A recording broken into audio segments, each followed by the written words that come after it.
London tonight, I would imagine. Just ahead here on News Channel 8 at 5:30, a somber memorial for the victims of Connecticut's deadly circus fire.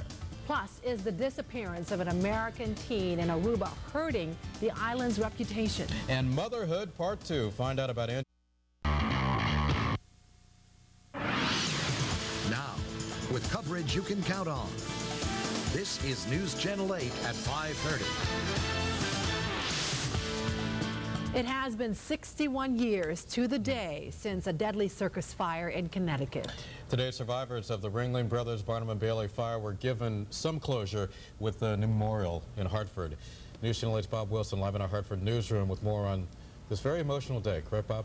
That is a very emotional day. 61 years you'd think would be a long time to let water go under the bridge, but it's not. It's a very, very powerful emotion, especially when people saw the cloth come off the new monument. Nellie Francis Hart. The bell rang 168 times, once for each man, woman, and child that died in the worst fire in Connecticut's history. It was in 1944, 61 years the day, that Ringling Brothers and Barnum and Bailey Big Top caught on fire. Sylvia Goldstein, age 27. As the bell rang, children placed a white rose at the center of the brand new monument, and the victims' names were read out loud. Hearing those names, many survivors flashed back 61 years to the fiery moments in the tent. We were in the very top row and jumped down to the ground and just ran, and that was it. To this day, I can still see the poles falling in on the people. It was a horrific situation. We ran up the bleachers, jumped down to the ground, and how we got out, somebody must have cut the tent with a knife or something, and that's how we got out. Now, there was one man here at today's ceremonies that wasn't a survivor of the fire, wasn't even at the circus. He is the last surviving firefighter who helped put out the blaze. When we pulled up, there were bodies laying all over the lawns. We had to get a hydrant and get busy right away to get in.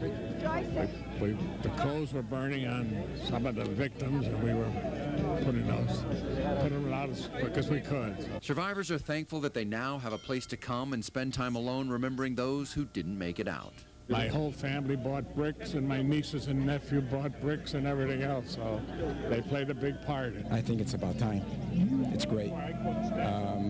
It's way overdue, I feel. And God rest those who lost their lives.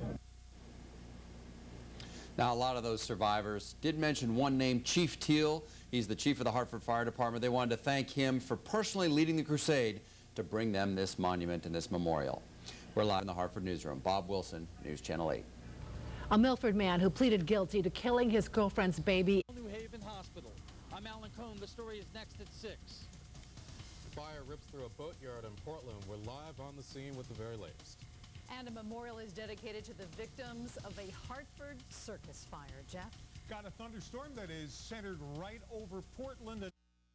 Taking apart all of that rubble, making sure that the fire is completely out. Again, the fire is still under investigation. Live in Portland, I'm Kent Pierce, News Channel 8. 61 years ago today, a fire erupted in a Ringling Brothers and Barnum and Bailey circus tent in Hartford. 168 were killed. On the anniversary of this tragedy, a memorial was dedicated to the victims. All the names are engraved in bronze on the 8-foot-tall shrine. Most of those who died were women and children. We were in the very top row and jumped down to the ground and just ran, and that was it.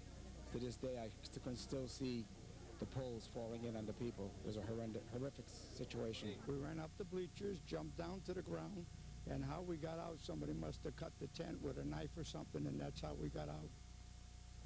A bell was rung at the ceremony, and children placed a white rose at the base. The victims' names were read out loud. And in Orange today, a memorial to our soldiers who made the ultimate sacrifice.